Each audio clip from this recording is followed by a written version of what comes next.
In other news, an off-duty Glendale firefighter is under arrest tonight, accused of bludgeoning his wife to death with an axe. Officials say the firefighter went to a local police station and asked the officers there to do a welfare check at his home, telling them that he and his wife had been fighting. A diary found at the scene may provide clues into a motive for the attack. It's 4 a.m. in North Hollywood.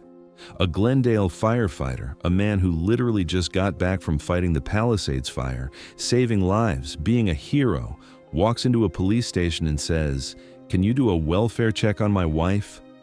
Officers go to the house. They walk inside. And what they find is so horrific. Detectives who've seen it all are standing outside saying this is one of the worst scenes they've ever witnessed. Blood everywhere. A 55-year-old elementary school teacher beaten to death with an axe. Her own husband, the firefighter, the paramedic, the man sworn to protect people, is the one who did it. And it all started because he found her diary and discovered she was cheating. Make it make sense. How does a man go from saving lives during one of California's worst wildfires to taking his wife's life with an axe? Let me tell you something. This case is cold. Welcome to Behind Dark Crime. This is where we tell the stories they wanted forgotten. Domestic violence, relationship murders, cases that went cold while families still wait for answers. Raw truth, no filter. If you're about that truth, subscribe and lock in with us. Now let's get into today's case. January 2025, Los Angeles County, California. The city is still reeling. The Palisades fire had just torn through Pacific Palisades, leaving destruction in its wake. Thousands of acres burned, homes reduced to ash, families displaced, and on the front lines of that disaster were first responders, firefighters, paramedics, people risking their lives to save others. But while Los Angeles was dealing with one crisis, another kind of fire was burning. The kind that doesn't make headlines until it's too late. The kind that burns inside homes, inside relationships, inside people who look perfectly fine on the outside. In 2024 alone, California saw a disturbing rise in domestic violence homicides. Women killed by their husbands, their boyfriends, their partners. The numbers kept climbing. Restraining orders that didn't stop bullets. 911 calls that came too late. Warning signs that were ignored until someone ended up dead. And in January 2025, that pattern continued in North Hollywood. Early morning, Wednesday, January 15th, 2025. The sun hasn't come up yet. Most people are still asleep. But at the LAPD Northeast Police Station, a man walks through the doors. He's calm, collected. He approaches the officers at the desk and makes a simple request. "I need you to do a welfare check on my wife." The officers look at him, ask him why. What's going on? Is everything okay? He doesn't give them much, just tells them to go check on her at their home on Satsuma Avenue in North Hollywood. He says they had an argument. He says he needs them to make sure she's all right. The officers don't know it yet, but they're about to walk into one of the most brutal crime scenes they've ever witnessed. Andrew Jimenez was 45 years old. He'd been a firefighter and paramedic with the Glendale Fire Department since April 2008. That's 17 years of service, 17 years of running into burning buildings while everyone else is running out, 17 years of saving lives, responding to emergencies, being the person people call when everything's going wrong. He'd just been promoted. His family posted about it on social media, proud of his accomplishments, and he'd recently been on the front lines of the Palisades fire, one of the most devastating wildfires California had seen in years. He was a veteran first responder, a distinguished firefighter, the kind of person communities depend on. Myra Jimenez was 55 years old. She was a third-grade teacher at Wilshire Park Elementary School in Los Angeles. And she wasn't just any teacher. She was the kind of teacher students remember for the rest of their lives. Parents described her as someone who fought fiercely for her students, someone who made sure every child was seen, every child had a voice. When one of her students, a little girl named Sarah, was facing health challenges and couldn't attend school, Myra didn't just send homework home. She created an entire learning program so Sarah could continue her education from home. She didn't have to do that. She wanted to, because that's who Myra was. She was also a union representative with the United Teachers of Los Angeles. Sent a message to parents today saying, quote, "We are heartbroken by this loss, and many of us are still processing this information as we only just learned of it." She advocated for teachers, for students, for better resources in the classroom. And outside of teaching, she served as a non-denominational ordained minister, officiating weddings for couples in her community. Andrew and Myra had been married since 2014. That's over 10 years together. They were seen taking walks around their North Hollywood neighborhood. Neighbors described them as a normal couple, quiet, kept to themselves, no loud arguments, no fights, no red flags that anyone could see from the outside. There's never been any violence or any domestic violence of any signs of that at all, so I'm really surprised. They were both Dodgers fans. There's even a photo of them posing with Vin Scully, the legendary Dodgers announcer. They looked happy. They looked like they had it together. Two professionals with good careers, a nice home, a stable life. But nobody knew what was happening behind closed doors. A member of the LA Teachers Union would later say he was at Andrew and Myra's wedding back in 2014. He'd recently seen them at a retirement party, and he never noticed any signs of conflict between them. No tension, no violence, nothing that would suggest what was about to happen. That's the thing about domestic violence. It doesn't always announce itself. Sometimes the most dangerous situations look the most normal from the outside. Somewhere along the line, things changed. Maybe it was the long hours Andrew worked as a firefighter. First responders have some of the highest divorce rates in the country. They're gone for 24-hour shifts, sometimes longer during emergencies like wildfires. They come home exhausted, traumatized by the things they've seen, and they're supposed to just switch it off and be present for their families. It's not easy. Maybe Myra felt alone. Maybe she felt neglected. Maybe she sought connection somewhere else, with someone else, someone who was available when her husband wasn't. We don't know all the details of how the affair started or how long it had been going on. What we do know is that Myra was keeping a diary, writing down her thoughts, her feelings, the intimate details of what was happening in her life. And in that diary, she wrote about the affair. She probably thought it was private, a place where she could be honest without judgment, without consequences, just words on a page that no one else would ever see. But Andrew found it. We don't know exactly when. We don't know if he was looking for it or if he stumbled across it by accident. But at some point on the night of January 14th, going into the early morning of January 15th, Andrew Jimenez read his wife's diary, and he discovered she was cheating on him. His attorney would later describe what happened next in a statement to the media. The attorney said his office was in contact with law enforcement regarding a diary of the decedent, apparently read moments before the homicide that verified infidelity by the decedent. Moments before the homicide, Andrew read that diary and lost it, completely lost it. The rage, the betrayal, the humiliation, all of it came crashing down on him at once. And instead of walking away, instead of leaving the house, instead of calling someone to talk him down, he made a choice. He grabbed an axe. The argument started sometime during the night. Neighbors would later tell police they heard fighting, raised voices. The kind of argument that sounds serious but not necessarily deadly. Not yet. But this wasn't just an argument. This was a man who just discovered his wife's betrayal, and he was spiraling. The diary had laid it all out for him. The affair, the details, the intimacy she'd shared with someone else. And he couldn't handle it. At some point, the argument turned physical, and Andrew, the firefighter, the paramedic, the man who'd spent 17 years saving lives, picked up an axe. What happened next was brutal, unimaginably brutal. Andrew attacked Myra with that axe, multiple blows, over and over. He didn't stop. He didn't hold back. He beat her so badly that when detectives arrived at the scene hours later, they were visibly shaken by what they saw. One neighbor would later recall hearing detectives talking outside the crime scene. She said, "I could hear the detectives talk like just talking and stuff like that from my window because I put my window open. I could just hear them talk about how horrific it was, how it was just bloody."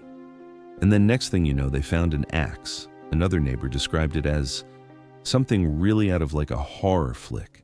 It's like a horrific crime scene over there. I hear the detectives talking how it's something out of like a horror flick. Myra Jimenez died in that house, in her own home, killed by the man she'd been married to for over a decade, the man who was supposed to protect her, the man who'd taken an oath to save lives. But Andrew wasn't done yet. After killing his wife, after beating her to death with an axe, Andrew made a decision. He wasn't going to run. He wasn't going to try to cover it. He was going to turn himself in, but he was going to do it on his own terms. Andrew left the house, left Myra's body there in the blood and the carnage, got in his car, and drove to the LAPD Northeast Police Station. It was 4 a.m. when he walked through those doors and asked officers to do a welfare check on his wife. He knew what they were going to find. He knew because he's the one who did it. But he was calm, collected. He didn't confess outright. He just sent them to the house and waited. Officers responded to the welfare check request and headed to the couple's home on Satsuma Avenue in North Hollywood. When they arrived and entered the house, they immediately knew something was very, very wrong. Blood. Everywhere. They found Mayra Jimenez dead, a woman in her 50s, multiple blunt force trauma injuries all over her body. The scene was so brutal, so violent, that even seasoned investigators were struggling to process what they were seeing. LAPD spokesperson described what officers found. When they entered the home, they found a female in her 50s who was deceased and who appeared to be suffered from multiple blunt force trauma. Detectives began processing the scene. They brought out boxes of evidence. 2 large rifles were removed from the home, though those weren't the weapons used in the murder. The murder weapon was the axe that Andrew had used to bludgeon his wife to death. As investigators combed through the house, they found the diary, Myra's diary, the one that had set everything in motion, the one that had verified her infidelity and sent Andrew into a rage he couldn't control. Back at the police station, Andrew was detained. He didn't resist. He didn't lawyer up immediately. He'd already made the decision to turn himself in by asking for that welfare check. He knew this was over. Detectives interviewed him, and according to his attorney, Andrew explained what happened. He'd found the diary, read about his wife's affair, and in his attorney's words, for lack of better words, he lost it. He lost it. That's the explanation. That's the defense. He found out his wife was cheating, and he lost control. He took an axe and beat her to death. Not a single blow. Not a moment of rage followed by immediate regret. Multiple blows. A sustained, brutal attack that left a crime scene so horrific it traumatized the detectives who had to process it. The Glendale Fire Department was notified about what had happened.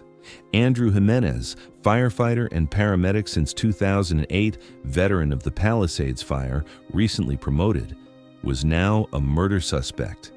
He was immediately placed on administrative leave. The department released a statement. Our condolences are with the victim's family and loved ones. We are prepared to support those impacted by this tragedy and ensuring our firefighters and staff access to support resources as they process this loss. Andrew was officially booked for murder. His bail was set at $2 million. And as the news spread, the community was in shock. Neighbors couldn't believe it. The couple who lived on Satsuma Avenue, the ones they'd see taking walks together, the quiet couple who never caused any problems, were now at the center of a murder investigation. One neighbor who'd lived on the block for 25 years said it was unnerving. Very unnerving, she said. It's just surprising, because you never heard anything wrong across the street. Everyone's quiet to themselves. They've never had fights or arguments. You would never expect it from him, like never. Unnerving. Very unnerving. Because I've lived here for 25 years and nothing like this has ever happened. Another neighbor echoed the same shock. There's never been any violent domestic violence, any signs of that at all. So really surprised. That's what made this case so disturbing. There were no warning signs that anyone could see. No history of police calls to the residents, no restraining orders, no complaints from neighbors about fighting or violence, nothing. That would make anyone think Andrew Jimenez was capable of what he did. But that's the reality of domestic violence. It doesn't always show itself until it's too late. People can appear perfectly normal, perfectly happy, right up until the moment everything falls apart. And when the news broke about what happened, when people found out that a Glendale firefighter had murdered his wife, the reactions were mixed. Some people felt sympathy for Andrew. They saw a man who dedicated his life to serving others, who just discovered his wife's infidelity, and they understood to some degree the rage he must have felt. They didn't condone what he did, but they could understand the pain that led to it. Others were horrified. How do you justify beating someone to death with an axe? How do you justify that level of violence, that level of brutality, no matter what they did to you? Infidelity is painful. Betrayal hurts. But it's not a death sentence. It shouldn't be. But the people who were hurt the most by this? Myra's students, her colleagues, the families she'd helped over the years. When news reached Wilshire Park Elementary School that Myra Jimenez had been murdered, the entire school community was devastated. The principal sent a message to parents that read, "We are heartbroken by this loss, and many of us are still processing this information as we only just learned of it." But it was the personal tributes that really showed who Myra was. A parent whose daughter had been in Myra's class wrote a heartbreaking tribute that said, "Today, we grieve the loss of an amazing teacher, Myra Jimenez, a woman who fought fiercely for her students and her co-workers, who made sure every child was seen, and who gave my daughter Sarah a voice." The tribute went on. Even during the times when Sarah was facing health challenges and could not attend school, Myra went out of her way to create a learning program so Sarah could continue from home. She didn't have to do that. She wanted to. That was who she was. Let me tell you something. That's the kind of teacher that changes lives. That's the kind of person who doesn't just show up for a paycheck. She genuinely cared about her students, about their futures, about making sure they had every opportunity to succeed. That's who Myra Jimenez was. A dedicated educator, a union representative who fought for teachers and students, an ordained minister who helped couples celebrate their love, a woman who went above and beyond in everything she did. And she was taken from this world in the most brutal way possible. Beaten to death with an axe by the man she'd been married to for over 10 years, the man who was supposed to love her, protect her, honor her. Instead, he destroyed her over words in a diary, over an affair, over his inability to control his rage when he discovered her betrayal. Andrew Jimenez's attorney had initially scheduled a press conference to address the media and provide more context about what happened. But at the last minute, citing a request from Andrew's family, the attorney canceled it. The attorney, Jose Romero, walked up to the microphones and simply said, "Per the family request at this juncture," and walked away. Per the family request at this juncture. No statement, no explanation, no defense of his client's actions. But the attorney had already released a statement to the media earlier. That statement said, "Our office is currently in contact with law enforcement regarding a diary of the decedent, apparently read moments before the homicide that verified infidelity by the decedent." That was the defense. That was the explanation. Andrew found the diary, discovered his wife's affair, and lost control. In the attorney's earlier words to the press, he read it, and for lack of better words, he lost it. Andrew was officially charged with murder. His bail was set at $2 million. His arraignment was scheduled, and he remained in custody at the LAPD Northeast Station Jail. There was no trial to speak of in the traditional sense. The evidence was overwhelming. Andrew had walked into a police station and essentially confessed by asking for a welfare check. The crime scene spoke for itself. The diary provided the motive. There was no question about what happened or who did it. The only question was why. Why did a 45-year-old firefighter with 17 years of service, a man who just helped save lives during the Palisades fire, a man with no history of violence, snap so completely that he beat his wife to death with an axe? And the answer, according to his legal team, was the diary, the infidelity, the betrayal, the pain of discovering that the woman he'd been married to for over a decade had been with someone else. But here's the thing. Pain doesn't justify murder. Betrayal doesn't justify violence. And no matter how much it hurt Andrew to read those words in that diary, it didn't give him the right to take Myra's life. She made a mistake. She had an affair. That's wrong. That hurts. But it's not a death sentence. Andrew had options. He could have left. He could have filed for divorce. He could have confronted her, yelled at her, told her how much she hurt him, and then walked away to process his pain somewhere safe. But he didn't. He chose violence. He chose rage. He chose to pick up an axe and beat his wife to death in their home. And now, Myra's students don't have their teacher. Her family doesn't have their daughter, their sister, their loved one. Her community doesn't have the woman who fought for them, who showed up for them, who made a difference in their lives. And Andrew, he threw away 17 years of service. He threw away his career, his freedom, his legacy as a firefighter. He threw away everything he'd built because he couldn't control his emotions for one night. This case hits different because of who Andrew was. Well, he wasn't some random person with a violent criminal history. He was a first responder, a paramedic, someone who'd spent almost 2 decades running toward danger to save lives. But on the night of January 14th, 2025, he became the danger. He became the person others needed saving from. And that's the harsh reality of domestic violence.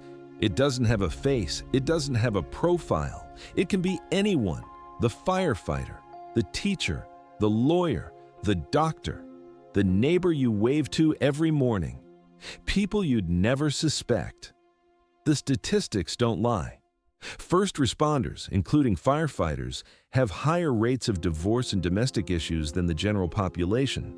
The stress of the job, the long hours, the trauma they witness, it all takes a toll.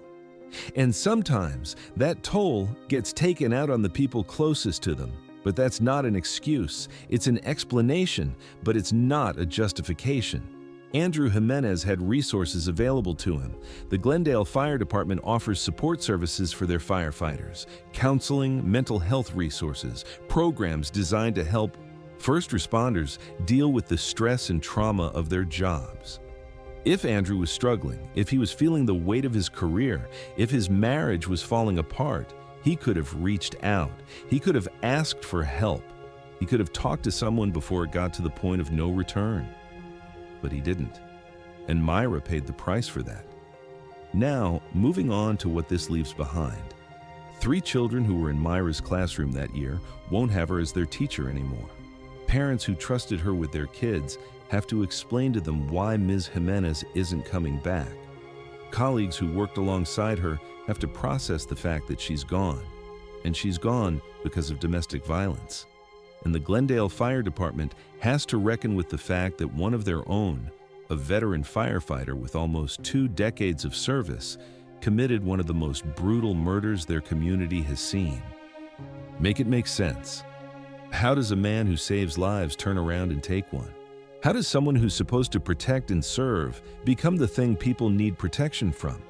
Myra Jimenez was more than a victim. She was a teacher, an advocate, a minister, a woman who changed lives, who fought for children, who made a difference in her community. Her life mattered, her work mattered, and she deserved better than to die at the hands of the man who promised to love her. If you or someone you know is in a relationship where you're seeing red flags, anger issues, controlling behavior, or violence of any kind, please reach out. Call the National Domestic Violence Hotline. Talk to someone you trust. Make a plan to get out safely, because domestic violence doesn't always announce itself with restraining orders and police reports. Sometimes it's quiet. Sometimes it looks normal from the outside. And sometimes, by the time people realize how dangerous the situation is, it's too late. Myra Jimenez is gone. Andrew Jimenez destroyed his life and took hers in the process. And all of it could have been prevented if he'd made a different choice that night. That's the legacy of this case. A reminder that rage is not love.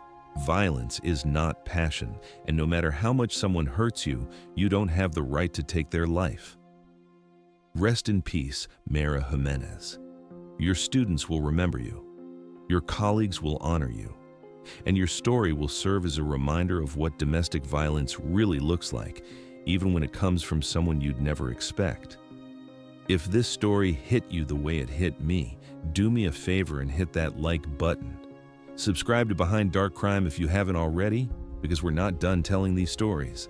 These cases need to be heard. These victims need to be remembered. And maybe, just maybe, somebody watching will see the signs in their own life and get help before it's too late. Drop a comment and let me know your thoughts on this case. I'll catch you in the next one. Stay safe out there.